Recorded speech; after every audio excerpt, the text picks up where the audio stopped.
salamat sa iyong presensya, karugin. Salamat kayo kami giunan sa among pagtuon, paubos kami kayong Ginoo. Ikaw pa rin katudlo ka na mo, pinaagi sa iyong Espiritu, samtang kami, Lord, mamalandong, mo ang mas mahinong ng among pagkatuon sa iyong pulong. Give us more insights, Lord, and fresh understanding as we begin to explore and study, navigate, Lord God, in this topic. Salamat sa inyong matanunay na pagtapang ka na. We always return to you the honor of this moment. In Jesus' name. Amen. So, karoon na igsoon, ato lang giran dito sa ika-4th na seal. Ang topic nato sa ika-4th na seal, ang mahitungod sa gitawag natong gitawag nato sa kamatayon, yung the fourth, diba, yung four horsemen of the Apocalypse. The fourth horse is the pale horse with the rider of death. Ang kasakay ay ang kamatayon. O atong ditutukan dito nga 1/4 sa maong populasyon, mga matay sila as a form of judgment.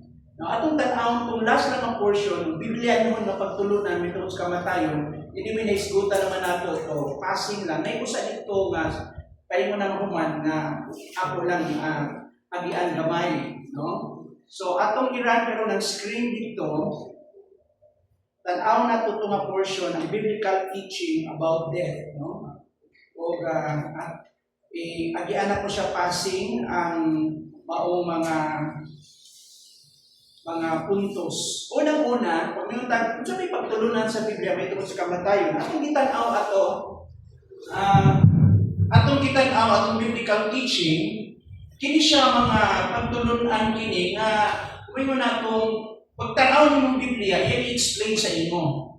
So, as we explore in this study, we found out na mao kini ang mga puntos, no, atong makita. Unang-una, death is defined as the end of physical life through the separation of soul and body. In short, ang kamatayon ang pagbulag sa imong lawas ngadto sa imong kalag. Okay. You are not a body with a soul, but rather you are a soul with a body.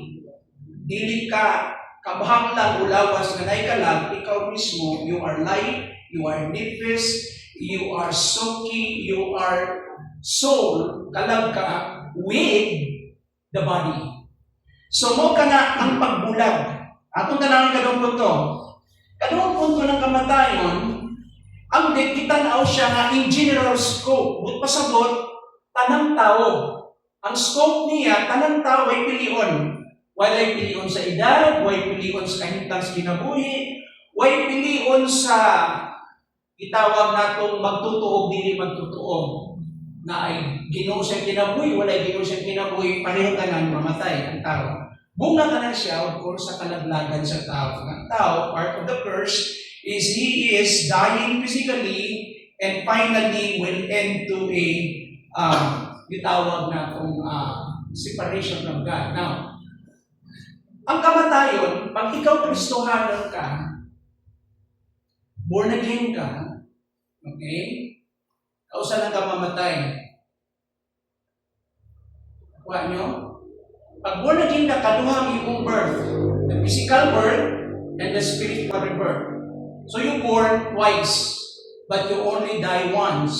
Mamatay ka sa physical body, but you will be resurrected, and therefore you will be with the Lord, o dili na ka moagi ng second death. Dili na ka mamatay balik. Oo. Ang unbeliever, he will only born once, physical birth, but he will die twice.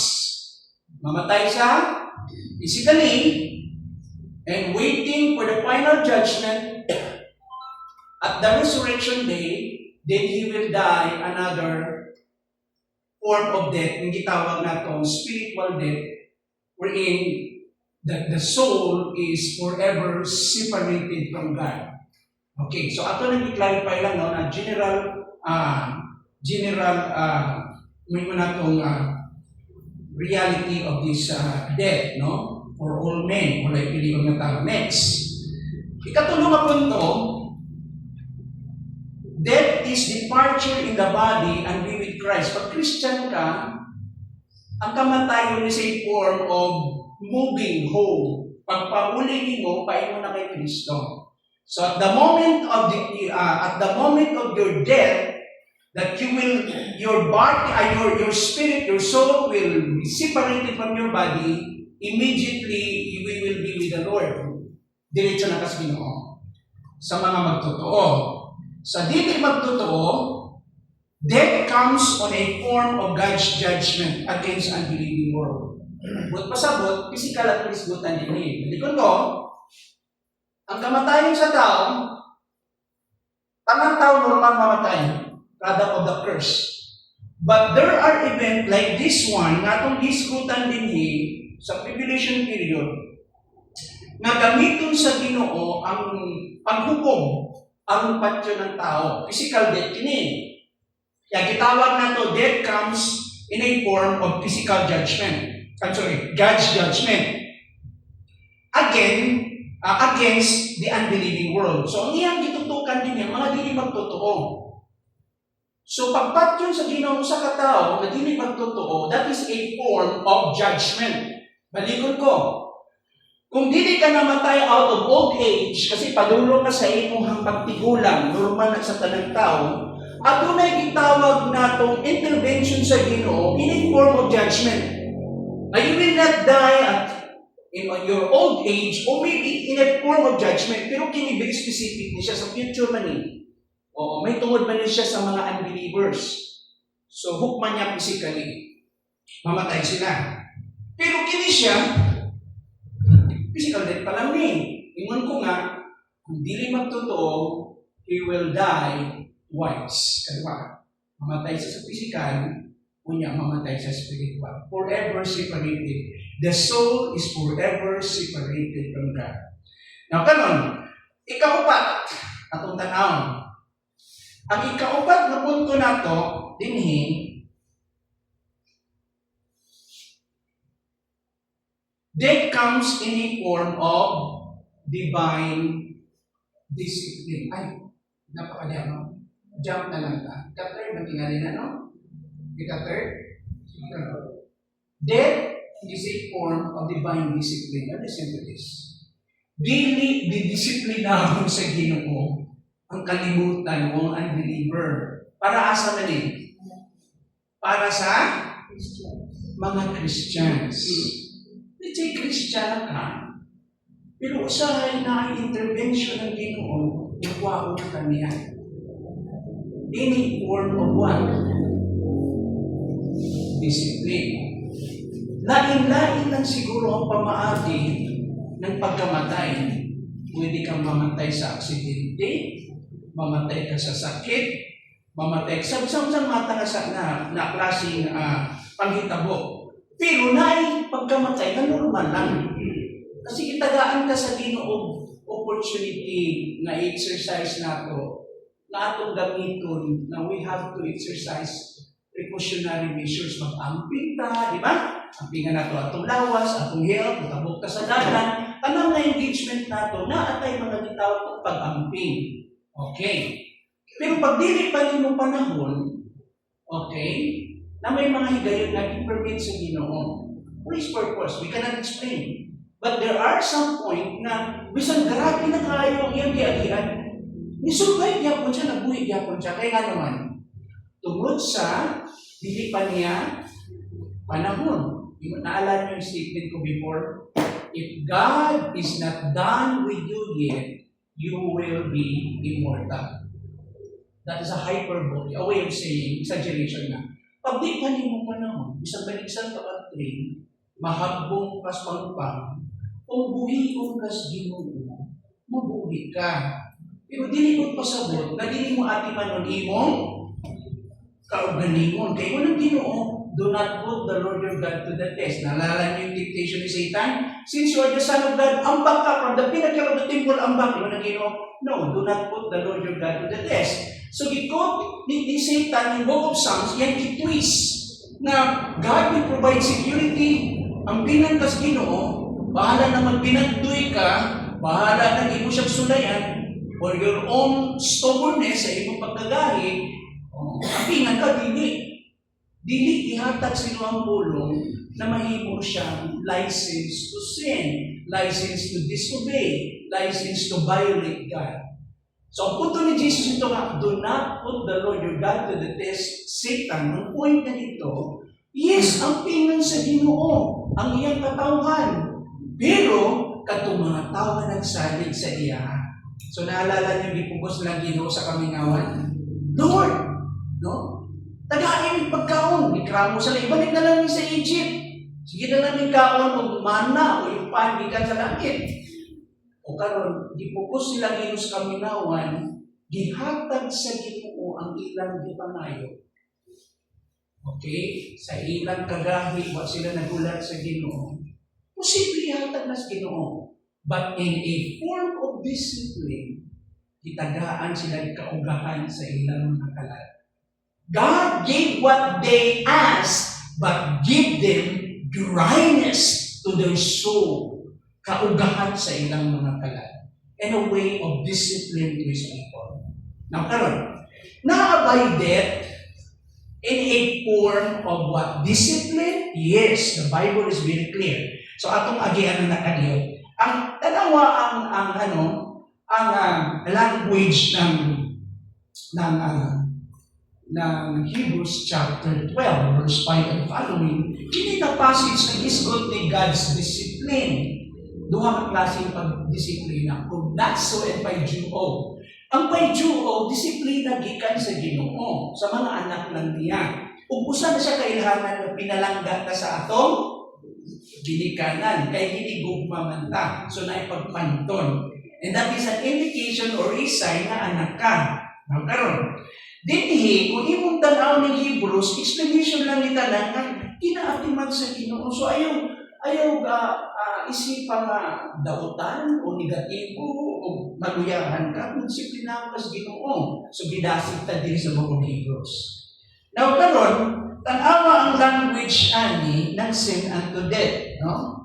The sin unto death. The phrase sin unto death, gihulagway siya ang final stage of divine discipline. Ba't pasabot, daghang matang ng pagdisiplina ang Ginoo, pero naay gitawag natong yung pinakapainan, yung pinakautlanan niya ng forma sa pagdisiplina. Okay? So, ba't pasabot, ito lang worst comes to worst. So, the final, stage of divine discipline in which God removes from the earth the person who is totally alienated from God. Katong tao bitaw nga unsa man,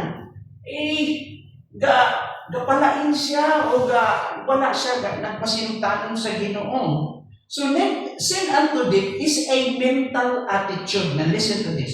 Mental attitude of total indifference to and rebellion against the will and purpose of God. Ito yung pasabot.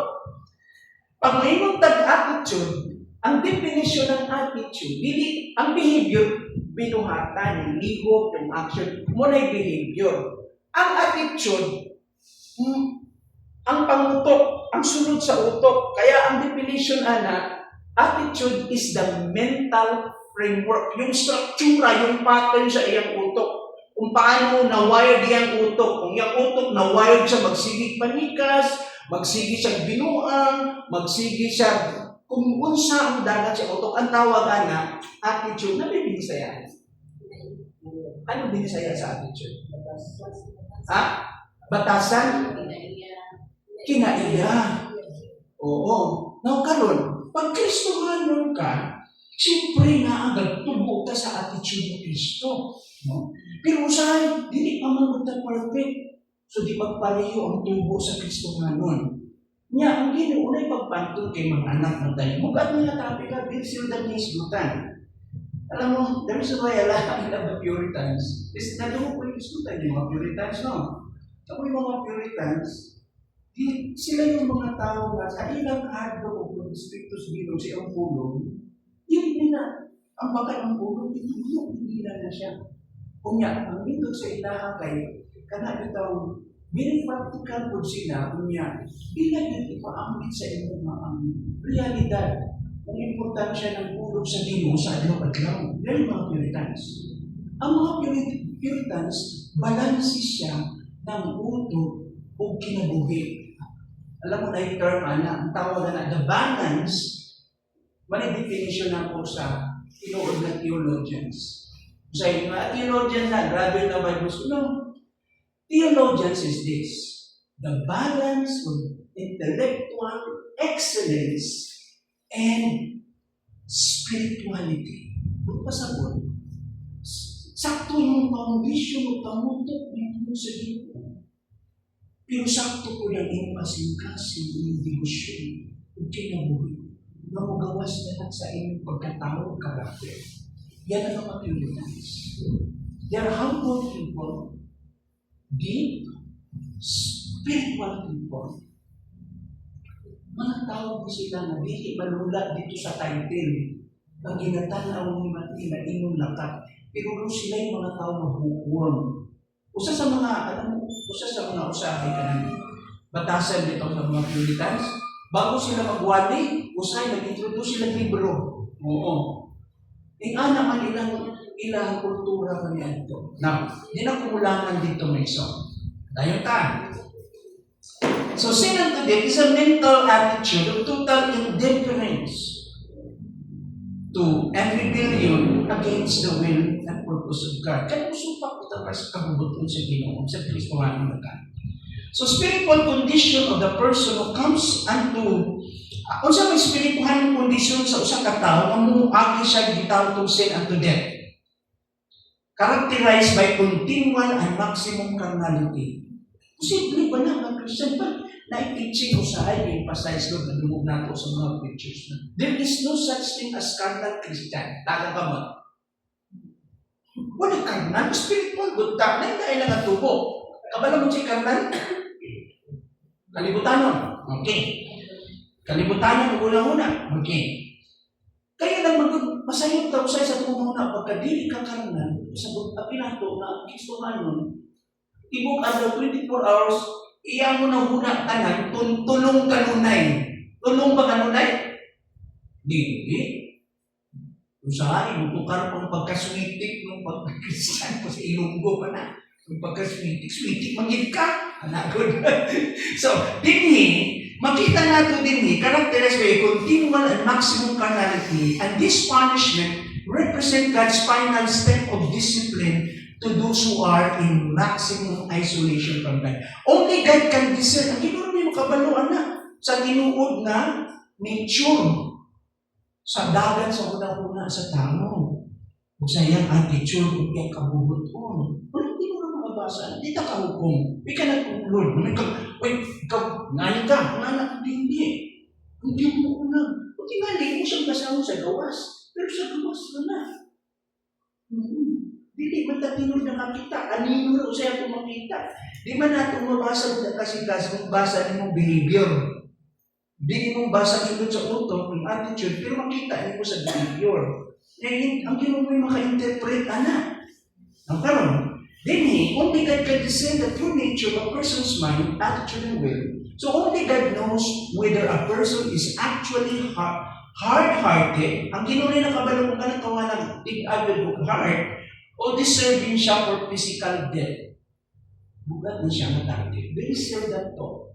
Kung wala ganahan mo noon, kadaghanan ni kayang good ni. So the sin unto death is described, giulagway siya as a principle or gitawag na itong rule or law. Tanaw 1 John 5:16 to 17.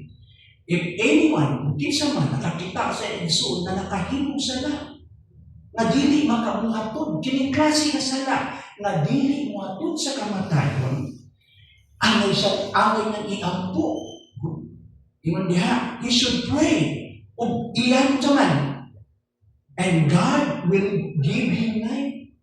Unya, ang Ginoo tagaan siya kinabuhi. Now, kinsa mo ang kinabuhi? Oo. Ay na, nakakita ka sa tao. Gusto mo rin mo sa pagtungo. Unya, kapag naman ka nga, sige siya, balik-balik ka na sila. Pero may mga sala na dili ano na ito booking sa Ginoo.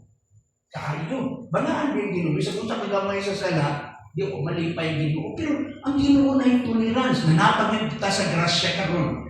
Okay. Now, yun diya, I refer to those whose sin does not lead to death.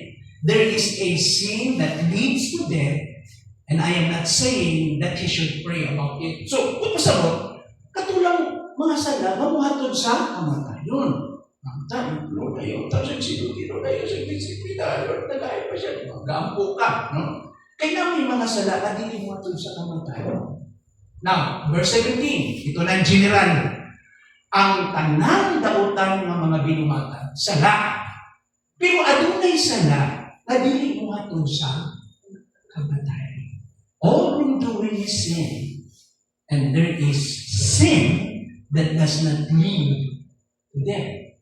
So, naa siya pag-differentiation na ay sala na muhatod sa kamatayon as a form of God's discipline na ay sala na dili muhatod sa kamatayon. Talagang example lang, naabad din, no?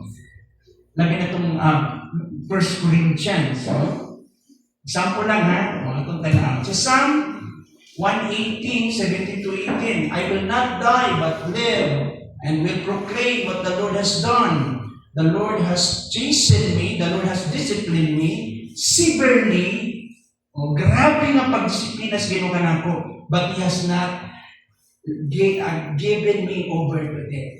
Gidisiplina ako sa Ginoo grabe, pero wala ko niya patiya. Manay punto din Okay. Now, dinhi, sin unto death, mo ni ang sala nga muhatod sa kamatayon. Ang sala naman nga dili muhatod sa kamatayon. Atong i-differentiate. Kung saan kining sala na di muhatod sa kamatayon, kung saan sala na dili muhatod sa kamatayon. Example, ang sala na muhatod sa kamatayon, persistent and unconfessed sin. Yung padayon nga pagsala niya, dili di kumpisan.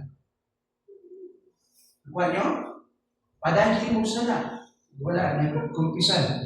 Na ito may nahimong Christian. Ang Christian, ang kapatid mo. Pero naam sa kondisyon mo. Ano ka? May pasayos din mo. Christian ka. Ampo ka. Basa ka Bible. Okay, pero ship ka sa mga Christian.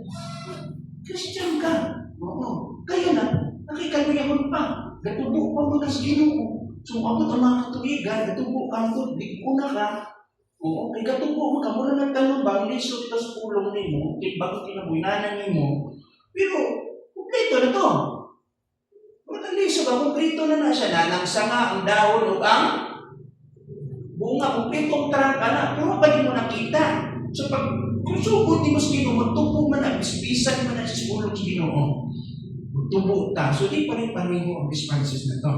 So, kung saan sala, pumuntos ka na tayo, buti siya. Sunod, sin which continues unchecked with no repentance may bring a person under this category. May possibility na dugay ko, hindi mo umuwi mo. Remember this. Dili tarugod, kitagaan ka sa Ginoo kung sa man. Kaugali mo, kaubot mo na upili. Kitagaan ka kagawasan mo upili. Pero ang kagawasan na dihatag na ito ang mupili sa insakto kung mataro. Ang butang. Wala ka tagititagaan sa ginong kagawasan na muhimong dautan. Klaro? Pero pwede ba ka mupili dautan? Pwede sa iyong kabubutuan. Mali pa yung ginong? Ma-open ba ginong? Ma-open. Pwede ba kung mupili sa kung gusto? Pwede ka yun. Pero di ka kitagaan kagawasan na muli mo dautan na makadaot niyo, na makapagubat sa inyong kinabuhi. Ikatulong, also the person who persistently kanunay na iyang i-ignore ang gracious Ginoo, persistently ignores grace, warnings, and discipline may come under the sin and the death. Ang Ginoo, nagkamag-warning ang Ginoo. Usay circumstansya, usay paggamon ka kalit sa Ginoo ba niya, paggamon ka, paggahay-gahay ka mo ka, gipahinunduman na di ay ka. Ana, ang Ginoo usahay. Pero wala naman yung pagkapapa, wala naman yung grasya sa imo. Tabangan ka niya. Na unsa maning sala nga dili paghatod sa kamatayon. Sin which is confessed, gikumpisan nimo. Sin which is discontinued, imo na giputol. Kaya naman tay katapos. Una, pag ang grasya moabot kanimo, gitagaan ka ng gahom katapos nga mobalibad sa sala o mosunod sa Dios. Una. So dinhi i-confess nimo, ikatulo sin which is discontinued. Ikatulo, responded positively to divine discipline. So ni-respond ka positibo, wala nimo gimahaya ang Dios, wala nimo gipaso sa tiguan. O kung kita man usahay masipyat sa Ginoo, masaylo ako usahay mabawa ang pagsabot, usahay butaan ko, usahay pagahi ko. Naalala sa 1 Corinthians, discipline na sila. O sa lagi na dito, disunity, ay tanawag kitsin sa Bible. Templuta. Amen. Okay. Ang chapter 3 ng 1 Corinthians, ang templo nga gisgutan dito, ang body ni Christ. Nakuha nyo? Ang community of faith. Kitang tanang part sa body ni Christ. Pag-abot sa chapter 6, ang templong gisgutan dito in context, ang imong lawas. Imong lawas mismo po yun na ito ng Espiritu. Kasi yung tabo sila. Kasi mga problema sa Corinth. Kasi mga problema nila. Fornication, carnality, division, dahatanan. Ito pa, giabuso nila yung gifts of the Holy Spirit. Ano pa? Yung Lord's Supper, notice tungkol sa itatong kalaugod, na-abuse nila. Manang ginaon, tungod ni Ana, mo nang uban sa inyo, nagmaluyakon, ang uban sa inyo, nagmasakiton, o ang uban sa inyo, namamatay. That is a form of divine discipline. Okay. Ito. So, mao ka na mga igsoon. Ako nag-explain yung case. So, dili na tumuad to ato. What are the top 10 leading causes of mortality death in the Philippines? Application na lang na siya. Daghang rason na mamatay ang tao. Diba? Amen? So, di na tamo muli sila dito kaya focus na to heart disease, diabetes, dagan na yun, no? Heart disease, daghan, mga problema sa vascular diseases, problema sa cancer, daghan na yung sakit. Ang ilahang, karon nung nagtuon, nag-skwela ko, ang ilahang latest lang nila na survey, inutong akong teacher, sa amo ko no, sa Philippine survey ko no ba, ang edad sa lalaki, yung iyang life expectancy sa among generation na blessing na ng pabukag sa 65 sa among generation. Ang babae 69. Tungod na siya sa lifestyle o daghang pangbutan. Pero ang reality, habang nagkadagdagan ng panahon, gakamubo ang edad sa tao. Sa China, na problema sila, 1 billion sila kami ng population. Pero yung life expectancy nila, ang ilang mga mugbuhan kinabuhi, mga tigulang nila. No? Mauna, nakoy blessed po, nakoy dito bukid. Nakoy factor yung environment, yung climate, So, di na kumututok dito mga igsoon. Respiratory, munti ko na igo atong jaman. Pneumonia, tungod atong gibilin na sakit sa pandemic na, sa ito nga sakit? COVID. Munti ko na pildi atong nakulog na ito sa unsika, dagko kay na oxygen. Sa balay ng mga rasya ko sa Ginoo, nakaingon ko, different panahon. Nakulog ko kaadlawi, tupukan god o ipainom o sana ano ba yun? Milagro ko kay walay doktor sa simulan, bisitahon lang ko sa nurse ba sa balay. So na yung mga daghang klaseng sakit. Now karon umana ta dito. Let's proceed now dito sa seal number 5. 5 na ta. We're done with number 4. Itiwas lang nato, tungwa na ito na human. Okay. Seal number 5 ta. Now, dinhi, ang atong tutukan dinhi karon naata sa, nagapunta sa chapter 6. Okay. Atong tanaan. Ingon din verses 9 to 11. The opening of the fifth seal. Okay, the vision of the fifth seal, ang pananaw na nakita ni Juan, may tungkol sa ikalimang silyo, na makaplaga nato sa Revelation 6, 9 to 11, is one of the most haunting and powerful passages in Scriptures. Talagang ano yung di ng klase nga, kahintang batiko na to. Dinhi giablihan ka nato ang realidad may tungod sa mga martyrs. This is the story of the martyrs, the reality about martyrs, the cost of following Jesus, being a disciple, and the cry for divine justice. Lord, how long will you do justice for us? Kataganin mo justisya ang dugo. That's the cry of this martyr, the cry of divine justice, and from those who have laid down their lives for Christ. Ang ikalimang silyo gipadayag niya ang extensive o grabe nga paglutos.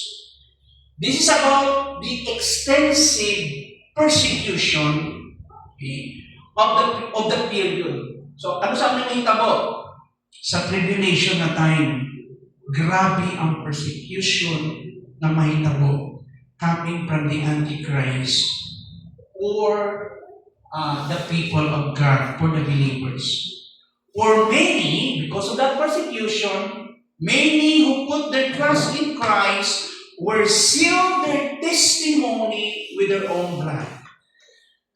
Muna ilang pagsalit kay Kristo, ilang ipamatudan ka na ang ilang testimonyo pinaagi sa pag-ula sa ilang dugo. Mao kini ang mga martyrs na isgutan ka. The martyrdom, okay, for the word of God.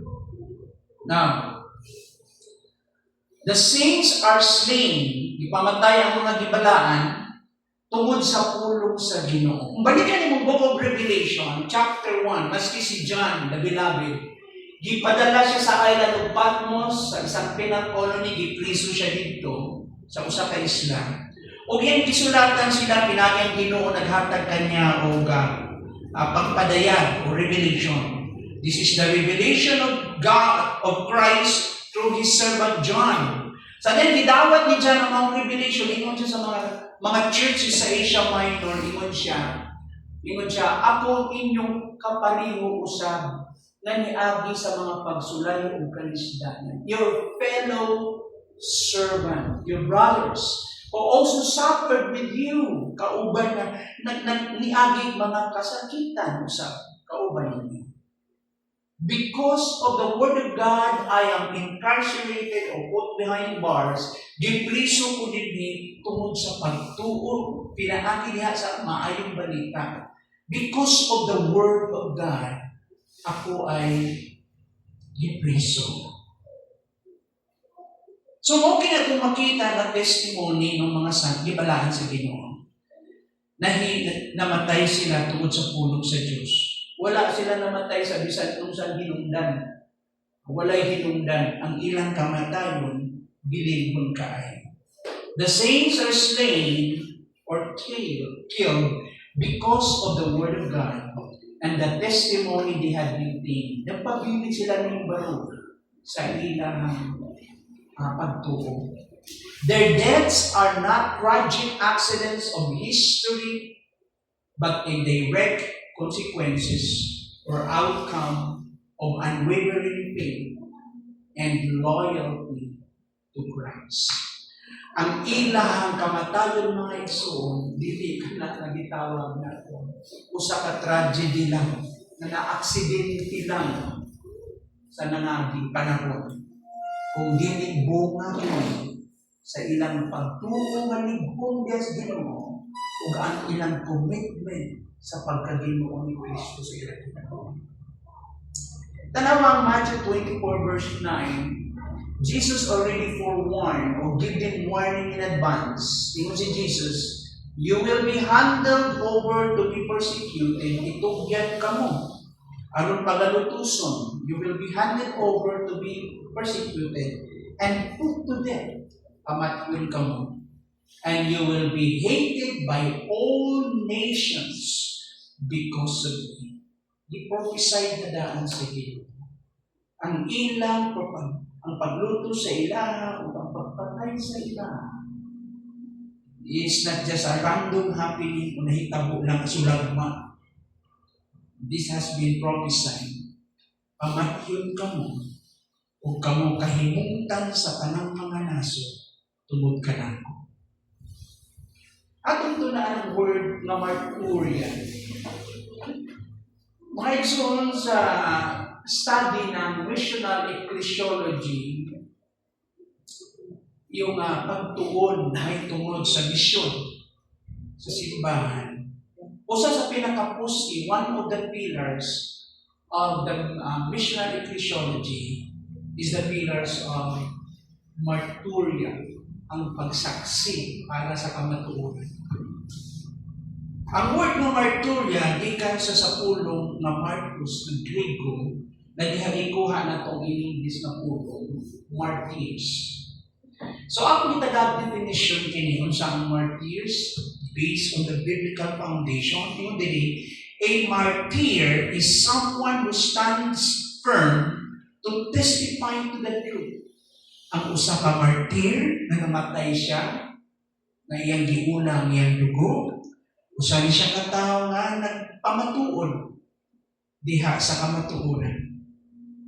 Barog siya nalig-on sa pagsaksi sa kamatuoran. Bisan unsa pa ang presyo o ang bayad niya. A martyr is someone who stands firm to testify to the truth regardless of the cost. Bisan unsa pa'y presyo, mubarog siya para sa Ginoo. Even when that cost is life itself. Kung ang presyo nga gipangayo, ang demand nga gipangayo sa itong pagtuon, kinabuhi mismo ang mga tinuod na saksi ni Kristo, andyan silang iuna ang ilang dugo.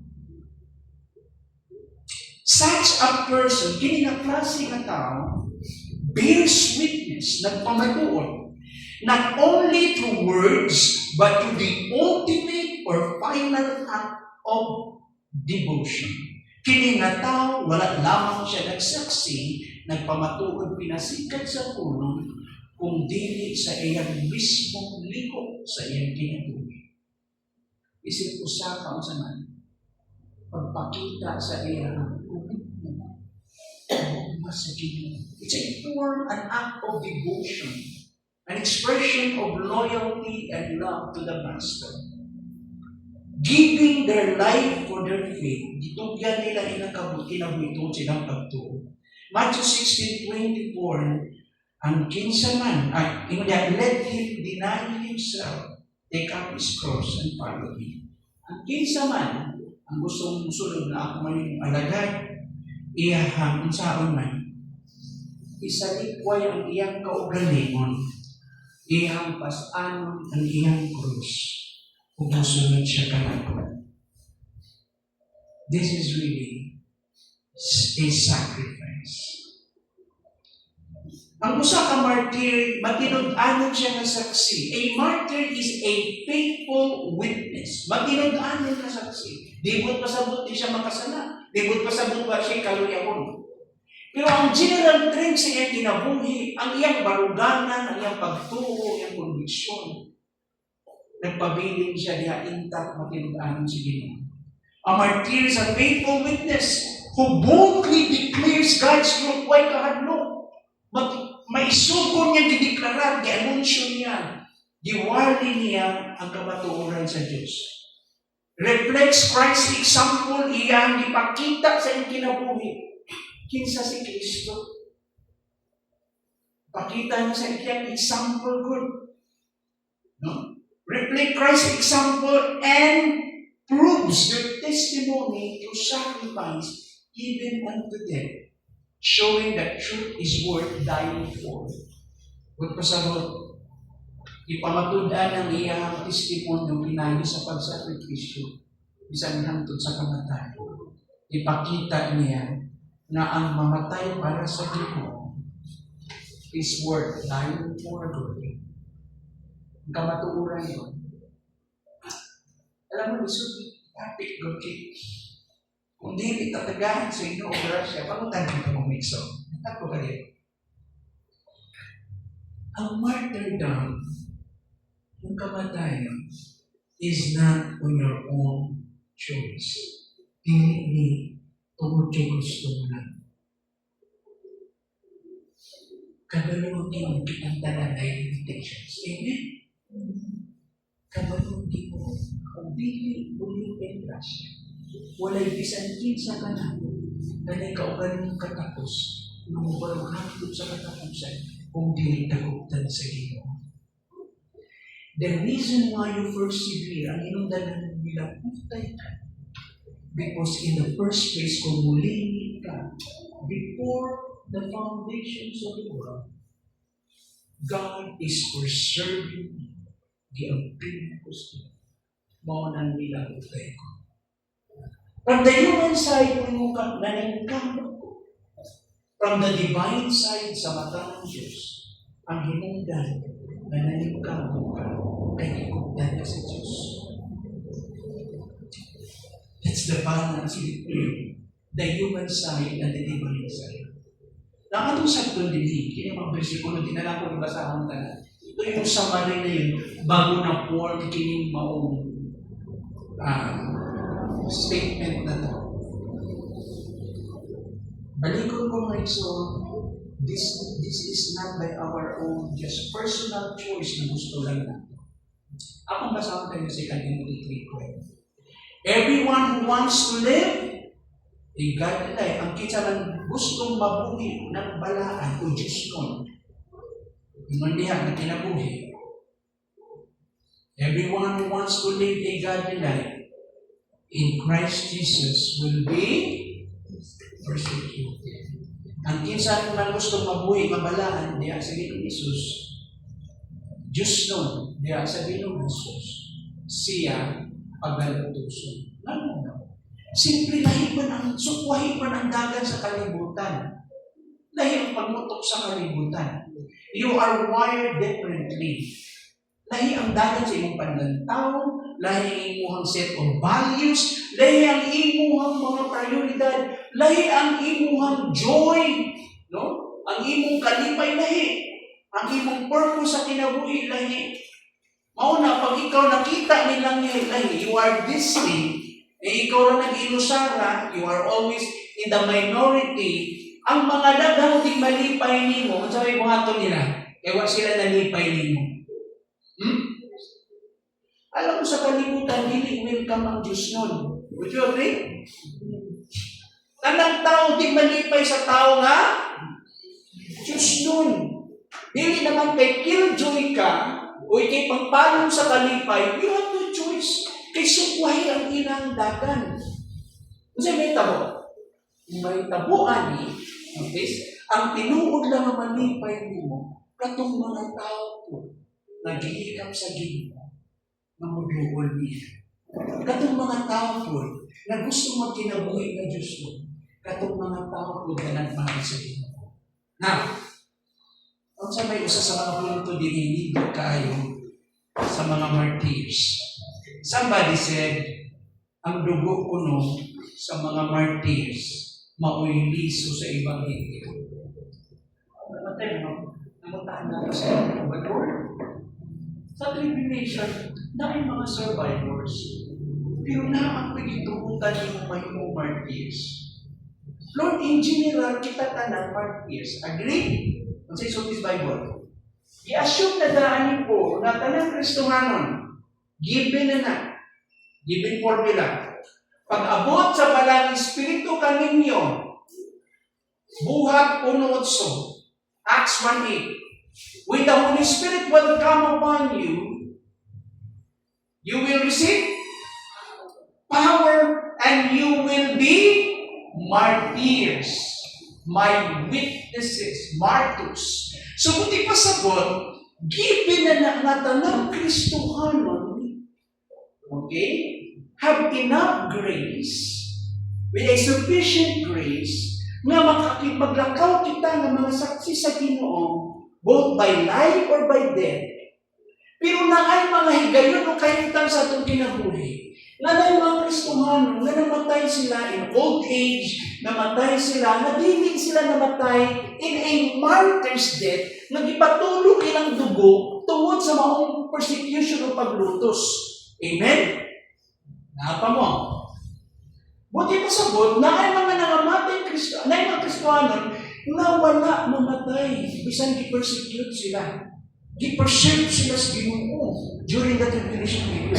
Pero na ay mga Kristohano during the tribulation period, magitugutan sa Ginoo na mahimo sila martyrs. Literally martyrs. To define the word in another sense, ito mga nagpatulo sa ilang dugo. Karon ang pangutan, okay. Ngano ka ang uban martyrs? Ang uban nakasurvive sila. Tingali daghang tagrason na pwedeng mulutap. Amen. Nagpanit po na itong mga reason. Pero dahil pinakatubagan na ako nakaplagan sa Bible, samtang ipamalando na very clear ang statement sa passage. Atong tanawin. Pero bago ko mutabukan na, ato sa klaro ng idea, pag may kagsaksi ka, automatic magsangyaw ka. Okay. Kitang tanan, again, ito na na participation ko, no? Di ba? Okay. May I say your right hand, taas ang kamot. Nakitang tanan gitawag magsangyaw. Yan. Amen. Kitang tanan. So, evangelism. Sabot pasabot ng evangelism? Ha? Ang pasabot ng evangelism, evangelize, atong sangyaw ang may balita aron pagdani sa mga wala pa ka inas Ginoo. Pinakatilamban God from the word euangelion. So we preach the gospel euangelion, and with that intention, desire to bring the people to Christ, to be in Christ. Yun ang idea ng evangelism. For the person to be in Christ. Siya mahiusa kay Kristo. Makunik, ma-join kay Kristo. Makabaton og kinabuhi ni Kristo. So we preach the gospel. Now, evangelism isn't just about speaking the gospel. Ito na yung holistic na approach niya. Ang evangelism, hindi lang basta isangyaw nimo ang ebanghelyo.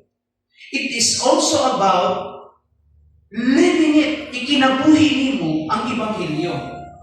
You have to incarnate, flesh out, imong ipakita, i-demonstrate, ipadayag, kung saan maayong balita sa imong kinabuhi, sa akong kinabuhi. Unang ipadayag pagkuwantan, ka-observe ko at missionary Amerikano ba, pag naon ako sa bus, gikan ko sa Cagayan, kayong iligan, akong misyon, tunan ba ito ang ilang klase sa mission ko dito. Nakapokus mo sa mga natives dito, Maranao. So dito nakita sa iligan. Na Amerikano ni, pag naon ako, iyang bihit ko. Hindi mo din Diyos ako. Pero napidala na, kanang pakbak, kanang bakpak. Mo na yun, kung ako kabinisay ang studio mo. Sabi ko, dilis, na ako extra. Yan ay tulog ko. Hindi kayo sa tulog. So, nakasabot na ko. Pasabot, okay, you have to incarnate. Sige, pasabot. Naog ka dito, kinabuhin mo. Ito yung meaning ng incarnation eh. Ang Diyos na naog gusto. Yan. As minister, sa loob sa Ginoo, kinahanglan kang kunik, naog ka dito. Sabto ni mo ng realidad. So, ito na ko, daladala ko kami na, interview na ko. Dala ko lista sa akong mga pang-ipangtan. Una niya dito sa ako, yung iyang opisina. Mga native dito, yung ipanguha yung mga trabahante. Nakamawa sa computer. Sa ilang ito, una to dito na wag sumikat yung moringa dito. Kaya dito ang kamunggay ba, i-process mo, kapsulay, maligas gawas. Yan. Kasi sa inyo nakainom na ng moringa? No. Yung ilan itong gigamit sa mission niya. Pagkauman ato, itabang ko niya. Pero bago, iya sa akong dito sabi niya, mo niya mo ang teaching curriculum. Nakulat ko. Kasi siya, gawas mo storya sa Bisaya, si Juan. Hamiti siya, magmaranang pildi ko. So, imagine na tugay ko sa Visayas na asay, pag-abot na ko sa Mindanao, nagkapadi kayo kung kinahanglan kaungon dito, kinahin ang teksto. Niya siya, hindi kayo, napunta na ko siya, pila nakakatuig. Ato nga time, 16 years siya. Pero sa mga kakaroon, lugay itong panahon. 16 years, umipayo siya sa community. Unya, ito yan. So, ano mga ibawa na alagad sa inyo? So, I began to open my ears, listening to the community. Samtang gabi siya nagtrabaho, pero siya talent na magpanday. Missionary siya, pero ang iyang talent na pagkapanday na gamit niya. So, namanday siya dito ka-observe.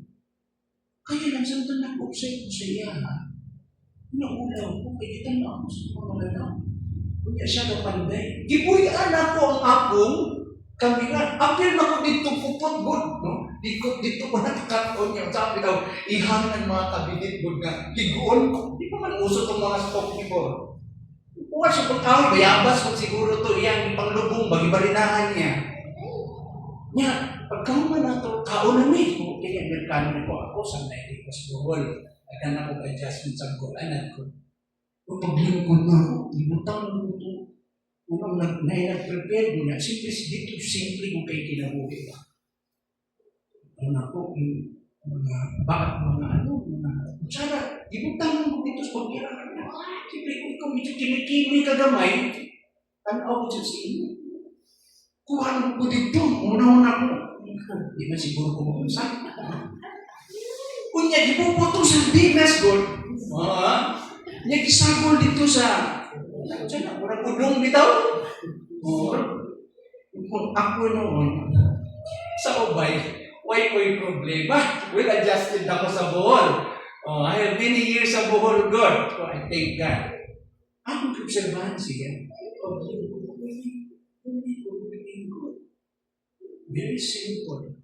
Karon, sa akong pagka-curious, i-interview na ko isa-isa yung mga taga dito while he was busy doing this. Nag-interview na ko, kabala nga siya tawag sa iya, sa ibang sagad siya, Abraham. Bakit Abraham tawag niya? Kasi siya, tanang balay din siya natungkol. Gamit ay pagkapanday. Imagine mo yung community. Hindi ito sangyaw lang sa bakpaka, lalo namin sa Portugal. Sa Cagayan, ang itatapang namin nagwalo. Ito, you have to live what you preach. Okay? So, dito, gibuhat niya ganun, Matis.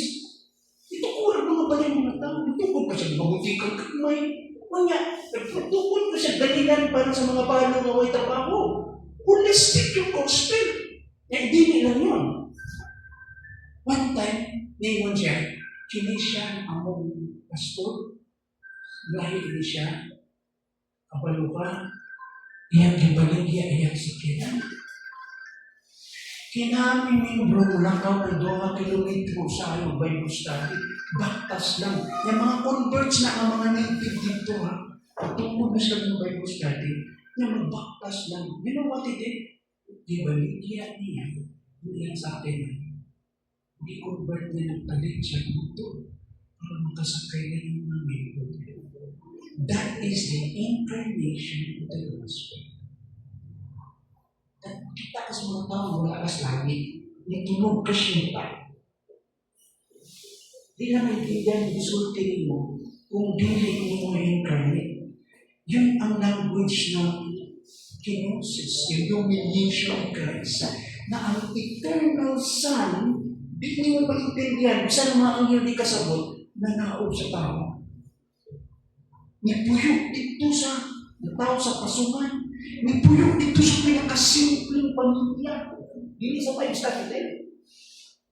Nipuyok sa Nazaret ng mga tao sa Nazaret. Badlong. Sa Manila ka na, Tondo, pinakakaraan na edad at lugar doon. Kung di pa nasa Ubay sa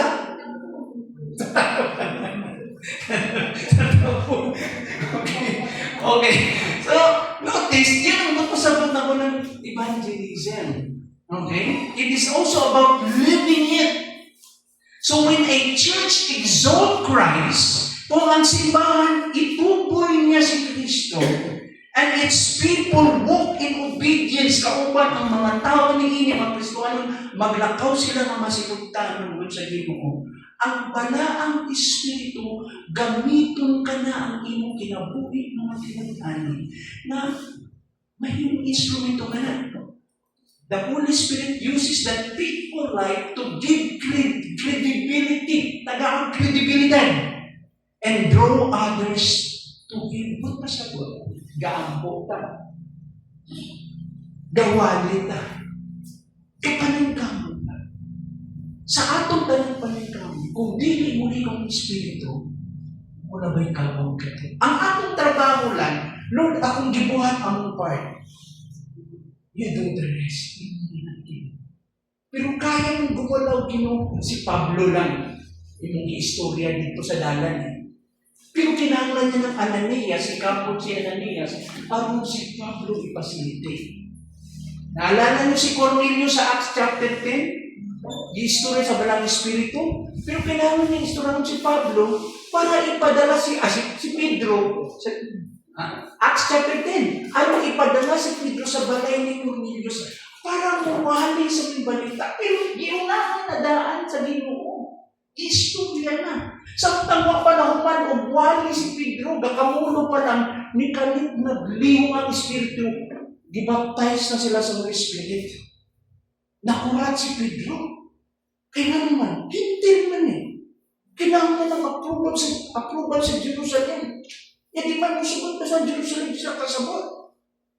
No? Ang imong paglihan is a sign of approval with the what? With the authority coming from Jerusalem. Kaya dito sa Samaria o Judea. Pero sa case ni Cornelius, ni kanitong sunod ng Espiritu. Sige, ito daw din. Mga na natong trabaho. Kita na instrumento, pero yan na sa Ginoo. Gamiton sa Espiritu. Siya mo dala sa mga tao na ikaw para maluwas. Now, karon mga igsoon, next week, yung significance, okay. Di na kayo kumulis ng dinhigson para makaapas taas-taas, no? Ang punto lang din, kining nakita na mga kalab dito ilaw sa altar na nangayo hosticious Ginoo, significance sa ato.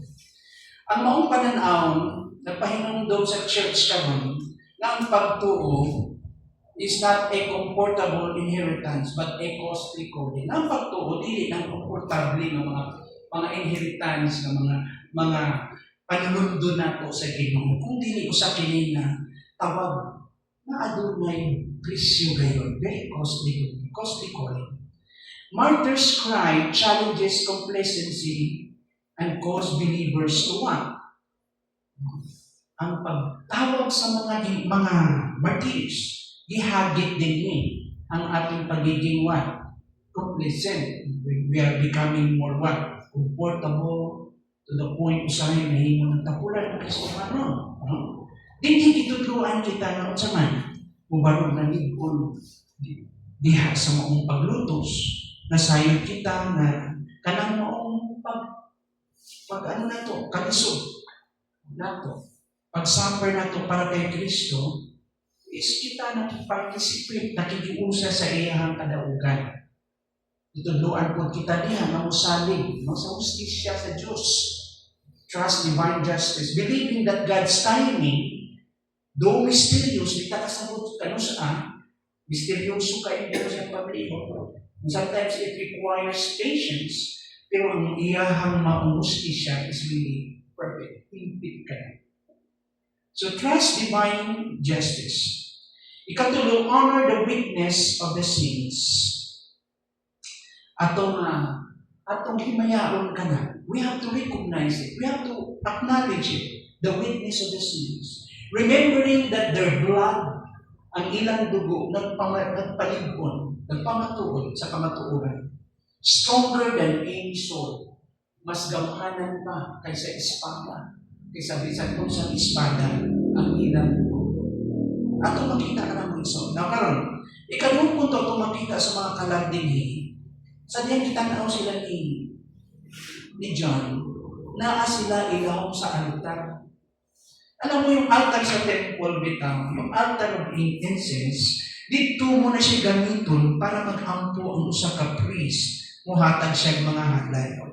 Ini nakita ni John sa langit ang mga kalag ng mga gipatay, ang mga martyrs, ilaw dito sa altar. Okay. Ngunit sagrado na pananahon niya. The imagery of souls beneath the altar or below the altar, ilaw sa altar, na tumakita sa Revelation 6, 9-11, is deeply symbolic. Kung sa kinikasimbolo, nagihulgigi, ipakita din drawing our attention from the Old Testament sacrificial system. Mo kini-practice sa temple, sa tabernacle, sa temple sa Old Testament. Sa Exodus 29:26 and Leviticus 4 verse 7. O gini-interpret kini, gitigaan kini meaning diha sa kay Kristo Jesus. Through the lens of Jesus' final sacrifice or ultimate sacrifice and the faithful witness of His people. In other words, kung tunan mo book of Hebrews, ang Levitical practice, anino lamang siya sa realidad ni Kristo na sa iyang pag-abot siya ang muhalad o higpit na sakripisyo. Kaya ang maong sakripisyo nila sa Old Testament, pabalik-balik siya year after year. Dili yun siya permanenteng makatangtang sa sala. Ang punto lang ato is to remind them, painunduman sila, na ang pagdungol sa Ginoo to make right with God, to be forgiven from our sin, is what? Is by the blood sacrifice. Usa lang ito kapag pahinundog na makadungol ka sa Ginoo pinaagi sa dugo. I remember, beginning from the time of Abel, with the blood of sacrifice. Usa ka to siya na anino, mahitungod sa kahimpitan na sakripisyo gikan kay Kristo. Na ang dugo ni Kristo is the better sacrifice, the better covenant, according to the book of, the writer of the book of Hebrews, na si Kristo ang kahimpitan. And so using the lens of the ultimate sacrifice of Christ, yung sakripisyo ni Kristo mga igsoon, kung atong gamiton ka na, mao ka na ang ipakita sa maong practice sa Old Testament. O kunya ipakita ko diha ang mga matinubanon na saksi sa iyang katawhan. Now, just as the blood was poured out the base of the altars, nasama diha giula ang maong dugo sa pinaka-base ng altar, the martyrs' lives ang kinabuhi sa mga saksi are seen as offerings to God. Ang ila po mga kinabuhi makita na sakripisyo diha sa Diyos. Their sacrifice is sacred o sagrado and acceptable to God ang ilang sakripisyo. Their sacrifice is not wasted. Wala masayang, wala makapal. It's unacceptable to God. Sa ilang pagsaksi, ubangan sa Ginoo ibarog sila hangtod kamatay. Nagsulti kini ng ilang dugo, wala mausap. Tanaw ang mga biblical foundations. Next week. Tanaw ang biblical foundations. Exodus 29 verse 12. Tanaw. The priest was commanded to pour the blood of the sacrifice at the base of the altar. Kini na niyo nagpamatuod sa gitawag natong kaputli sa maong dedikasyon dito sa Diyos. This is about the act of what? Consecration and dedication to God. Ang muduol ka sa Ginoo, kung imong gitugyan ka na ang maong sakripisyo. Sa Leviticus 4 verse 7, blood was placed at the altar. Ang dugo gibutang diha sa altar, simbolo siya ng sakripisyo, ng atonement, representing life offered to God. Now listen to this. Yung pulong nga atonement o sakripisyo, usa ka na siya na sakripisyo, ang ipanag-uli ang kapungot sa Diyos, bato sa sala. So, ang maong sakripisyo, aron mahupay ang Diyos. Ang tawagan na peace offering, muna atonement. Now, di na ko kayo mo, kung ano pa diha, no? Itagaan ng tamong ibigan ini. Ang maong sakripisyo. Now, gasimbolo kini, nagarepresentar kini sa kinabuhi, nagitubyan dito sa Ginoo. Sa Hebrews 9 or Hebrews 9 verse 22, kay walay pagpula sa dugo, walay kapasayloan sa sala. So the martyr's blood echoes this principle, not for atonement, but as a testimony to their covenant commitment or loyalty to God. Ang mga pagpula sa dugo ng mga martyrs, nagpasabot kini, nagpakita kini sa mga prinsipyo, dili anong bayad na sakripisyo, aron mapanag-uli ang kasukong sa Ginoo dili, kundi usa ka testimonyo sa ilahang pagkamatinuan sa Ginoo. This is a testimony to their covenant loyalty. Lord, we are willing to obey you even to the point of death. We're willing to pour out our blood as an expression, Lord God, of our loyalty to you. Ang Philippians 2:17, gihulag ni Pablo ang iyang kinabuhi, nasama sa usaman.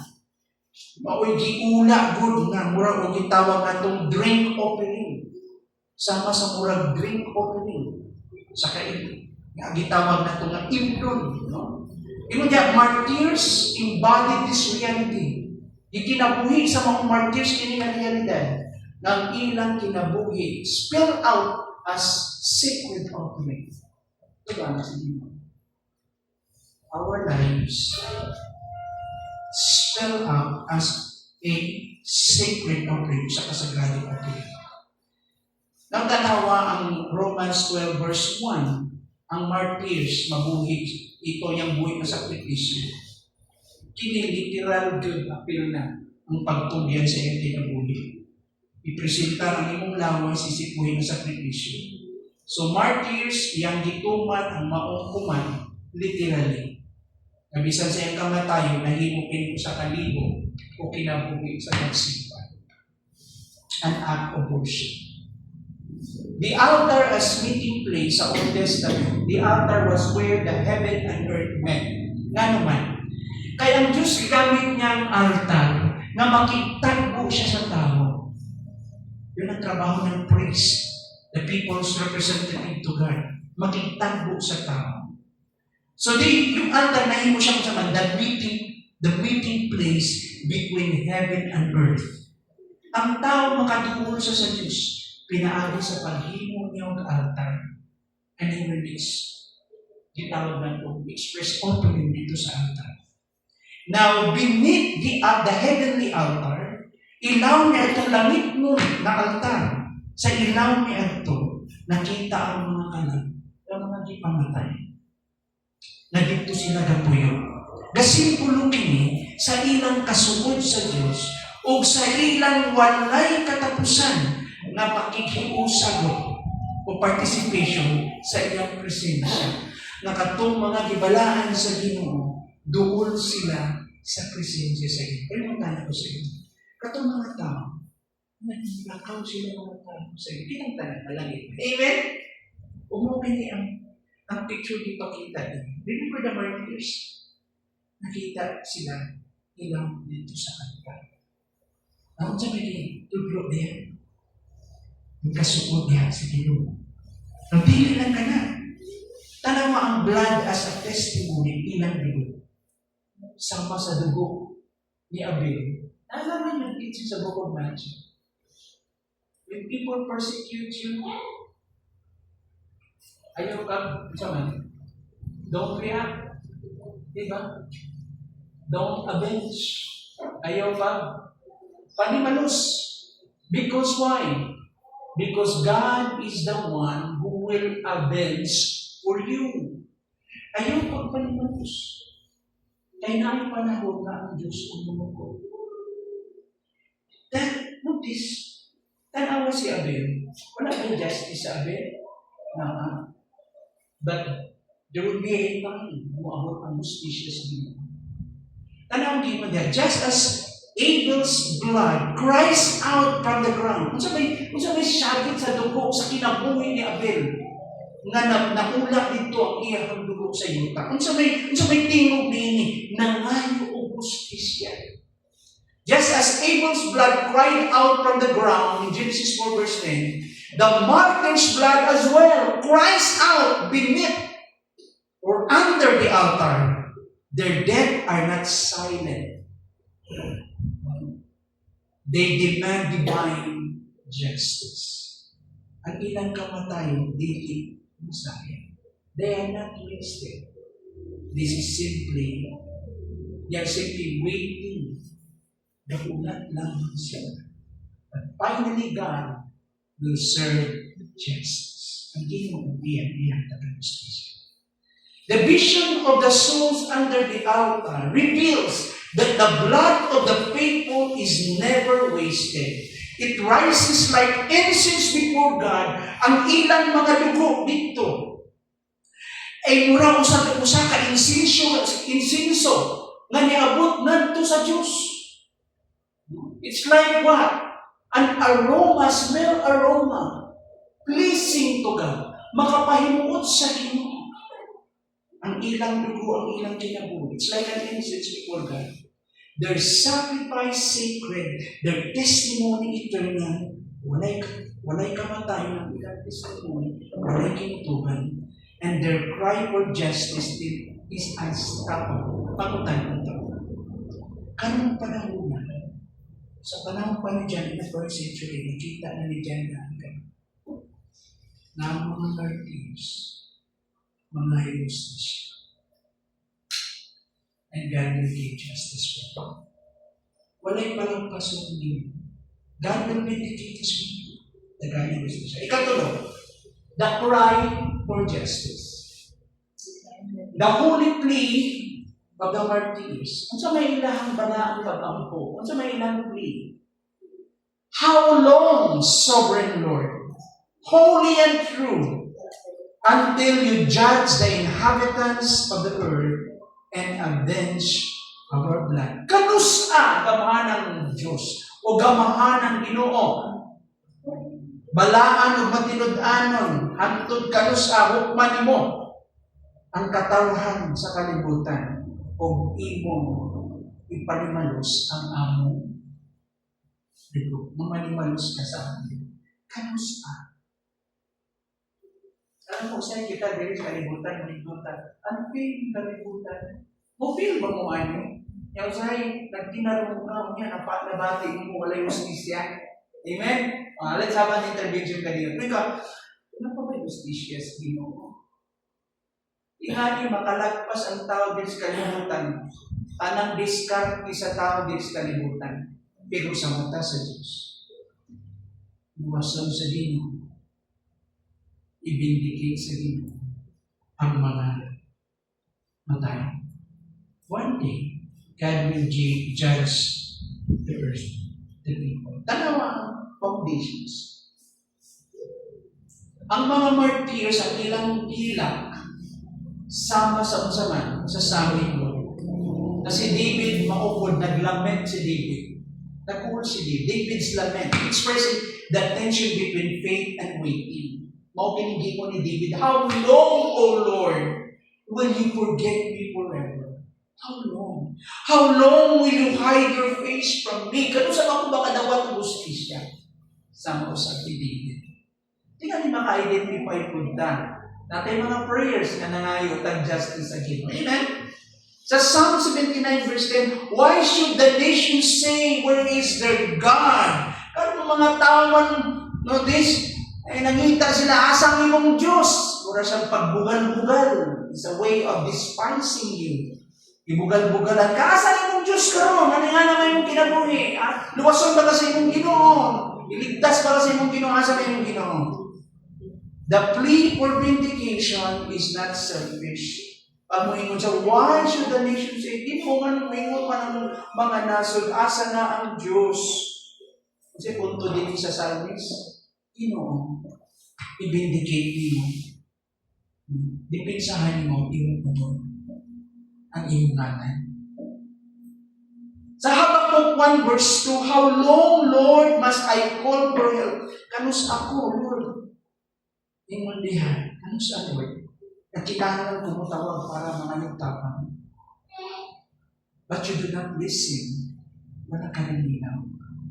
The prophets too, bisan si Propetang Habakkuk, nakibisip ko siya sa maong dilim, hindi siya kasabot. O iyang pangutana, kanus ano? That longing for justice, kanus ang ginutagaan ng justisya sa mga sakit. Kining mga matarong dito sa altar mo, kanang ilangan hilang, kanus ang ginagawa. Next slide. So the martyr's cry teaches that prayer can be honest, faith can endure delay, God's justice is sure, and their courage inspires believers to trust that the Lord hears and will act. Ang maunghilak sa mga saksi, nagtudlo ka na, bunsa man, ng pag-ampo, kinanglan mo, tinudaan ka. Hindi mong ipakita imong emotion. Napakita ba mong emotion, mga igsoon? Sa Ginoo? Alam mo na ay mga prayer tama usahay kita ang ay madungog, no? Eh base pag nakadungog imong silingan, kasi sa prayer mo, Lord, kung hindi igawas mo kung kasing-kasing, Diyos na po'y nakasagot sa imong emotion. Kaya kung imong asawa, imong bana maminaw sa imong emotion, baka i-interpret nila lahi. Amen. Labi ng nanay ng dibunyang, Ginoo ka na agot ko! O di, sabi, di ba? Mga igsoon, dito sa prayer, bukuin mo yung kasing-kasing. Yan to be honest. Kaya hindi mo basta mo yung niyan, yung kasing-kasing. And sometimes, tulog sa yung emotion, ikaw kasi mo, Lord. Ano sabi ni Lord? It seems there's delay, pero you have to be honest sa iyong feeling. You have to be honest. Not only be honest, sa iyong pagto, kinahanglan kang saman, mula-mula sa delay. Sa delay, diyan yung kinahanglan muna. But delay doesn't mean God's denial. It simply means that way. God's justice is sure. Ito daw ang tama na ay sigurado justisya sa Ginoo. Their courage inspires believers to trust that the Lord hears and will act.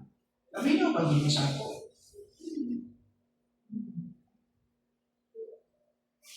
Right, so kutog na lang po din yung thing for tonight. Ang last na point ay hindi tagaan sila sa Ginoo kung saan na maputi. Kini mo ang mga talaga to adito, kasali nga sila tuti. Makita na itong heavenly vindication of the cities. Ang puti, guys, ba't ang kaputi? Guys, ba't ang kadaugan?